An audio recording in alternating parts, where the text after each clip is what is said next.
ஃபுல்லாவும் பூமியை நிரப்பிடுச்சு. அப்போ இந்த தண்ணிய வற்ற வைக்கணும். ஆனா தேவன் முதல்ல செஞ்ச மாதிரி பண்ணல. அதுக்கு பதிலா தேவன் காத்து அனுப்பினார். ஆதியாகமம் 8:1 சொல்லுது, தேவன் பூமியின் மேல் காற்றை வீச பண்ணினார், அப்பொழுது ஜலம் அமர்ந்தது.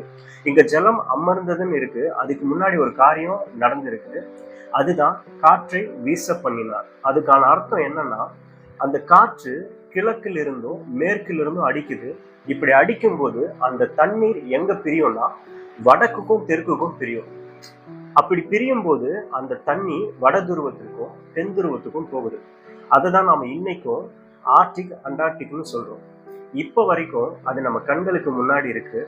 இல்ல அது தானா உருவானது, அங்க சூரிய வெளிச்சமும் வெப்பமும் இல்லை, அதனால அங்க அப்படி இருக்குன்னு சொல்லுவீங்கன்னா அது ஒரு ஐஸ் லேயரா தான் இருந்திருக்கணும். ஒரு சில இடங்கள்ல ஏரி எல்லாம் உறைஞ்சி போய் மாதிரி அங்க காணப்படுது. ஆனா அது எங்கிருந்ததோ அந்த தண்ணியால ஒரு பெரிய மதில் போல அந்த இடத்துல உறைஞ்சி போய் இருக்கு.